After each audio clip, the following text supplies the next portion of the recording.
Hey guys, Choppadong here. I am just going to run through our two new tools, unsolicited. Nobody asked me to do this. I just want to walk them through. I'm getting some messages here and there from members asking about tutorial. I am not the creator of these tools, so if I'm way off base, you'll find out in a tutorial down the road. But this is my initial thoughts when I go to MLB, and let's start with the Leverage Stacks tool. I've used this a little bit through the past couple of days. And what I'm generally looking at here is just very, very simple. The leverage rank. You're going to have the most leverage with Minnesota, LA, San Francisco, New York, Boston, whatever, based on a lot of different things, based on ownership, based on, performance, DFSA grade type stuff. And you can see that the salary here is going to come into play a little bit in terms of affordability. I don't know what a good salary is and what a bad salary is. I know that with every tool that we have, typically green is good and red is bad. So it looks like Colorado's going to be very expensive out in Coors. Their ownership is going to be very, very high. As a result, their projection isn't so high that we have to take them. So you're going to have the least amount of leverage there. I think that makes a lot of sense. That the leverage is just not going to be good with Colorado. Now, that doesn't mean you don't put them in your tournament lineups. I mean, sometimes you eat chalk because it's the best out there.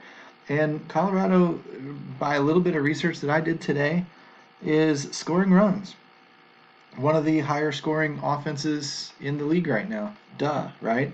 And I don't know exactly who they're facing, but I have them circled on my piece of paper. Maybe Arizona. Arizona is giving up a lot of runs, and that's a recipe for boomsticks. You've got an offense that scores runs facing a defense that gives up runs, and hello.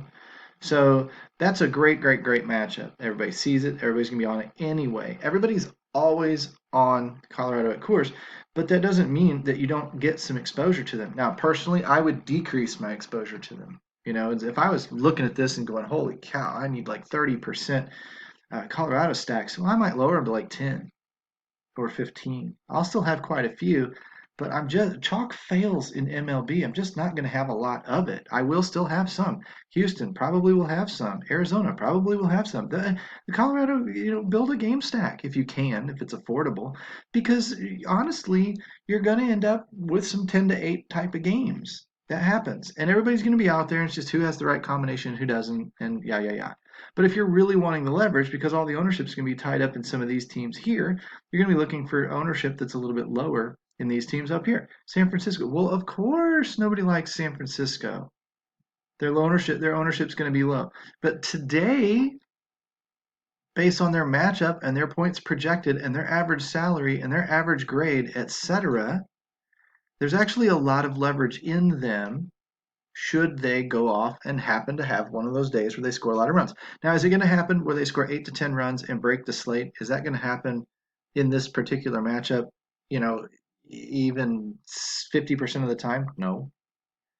That's why it's a risky stack, but it has a lot of leverage because nobody else is going to take the chance on it. Minnesota, LA, San Francisco, stick to the higher powered offenses. I mean, if you like Minnesota and LA and New York and Boston, then skip San Francisco and stack those four teams.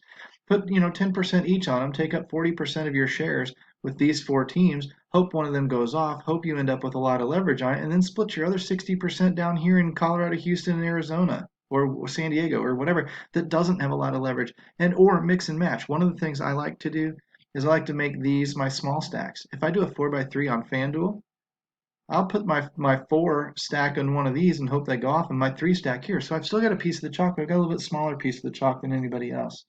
I don't know. It seems to work. It makes sense. Read an article on it one time, made sense, so I just kind of do it. And of course, DraftKings, things may flip flop a little bit. So make sure you're on the correct tab because things, well, Detroit and LA and San Diego, ton of leverage over here on DraftKings, no leverage over here on FanDuel. Okay, so make sure you're on the right tab. Now, next step, we go to the chalkboard. Great name for the tool. DFS MLB Chalkboard. Again, FanDuel, DraftKings, whatever.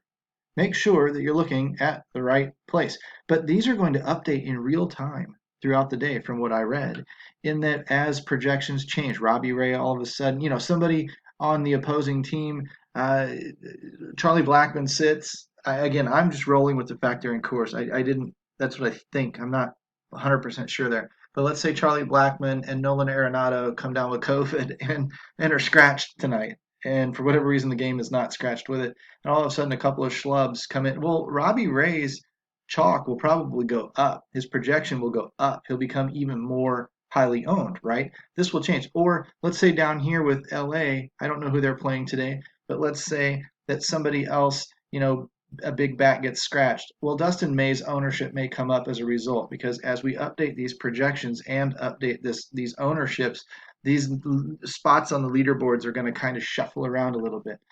But there's your chalk at catcher, at first base, second base, third base, shortstop, outfield, and of course, outfield's a very, very deep position. So here's how this works. If you're building a cash lineup, these guys honestly up in here might be really, really solid cash plays. This is my tip to you. I'm telling you right now. People don't beat Vegas long term. And you're probably not, without swimming within the herd in cash games a little bit, you're probably not going to beat the herd very much long term. Contrarian is for tournaments. Contrarian is for I hope that guy has a bad day and everybody gets screwed. And then I have this guy who has a good day and I end up on top of the leaderboards because I leapfrog all those guys, right? We know that. I think we all know that. Cash games, I mean, you could hide in the herd. If you could take the highest owned guy and make a lineup with it, I don't think you can be beat long term. I think other people can still do a better job or have a higher ROI than you in cash games. But in cash game, I don't think you can be beat over the course of a year or 2 years or something like that. I think you're going to post a profit, and I think you're going to be you're not going to be a world-beating professional or anything, but playing the chalk works. So in these cash games, let everybody else make the mistakes and stick to the guys that are a little bit higher owned on these lists and keep them in your lineups. And I think you're going to be a force to be reckoned with just overnight if you're struggling right now. Again, you might look at the FanDuel, there's Gibson, Ray, Corbin, whereas over here, because of the Ray, Gibson, Corbin, so it switches a little bit, but not a lot. At catcher, Grandal, well, these guys aren't going to be very highly owned because of the catcher / first baseman. But let's say everybody has to Trout, Meadows, Springer, Lowe,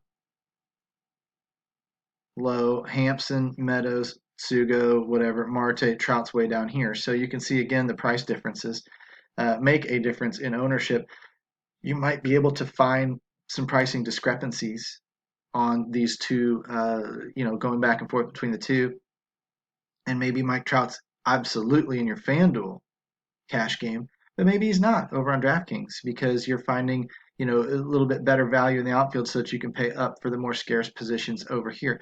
Whatever the case may be, that's what the coaching is here to help you do. That's what our experience is here to help guide you through as you learn to use these tools and build these tools. This is just a quick one run through, kind of explaining to you maybe how to use the tools, kind of what they're designed to do, while we wait on a more detailed and better tutorial coming down the road. So, and I'll go ahead and throw this out there because this will probably be a public video. If you are interested in becoming a VIP and accessing these types of tools, you need to become a VIP at dfsarmy.com and use that coupon code CHOP, CHOP, trigger that 20% off discount. It just doesn't get any better than that. We are always ahead of the curve. We are always pushing the envelope and creating new tools and new ways to beat the games. And your chances of success are better here than anywhere else, mostly because you've actually got accessible people, not bullshit smoke being blown up your butt. You've got actual coaches, experts in their sports to ask questions to that will guide you through your process and help you become a better player. Anyway, this is Chop It On. Peace out, everybody. Have a good Monday.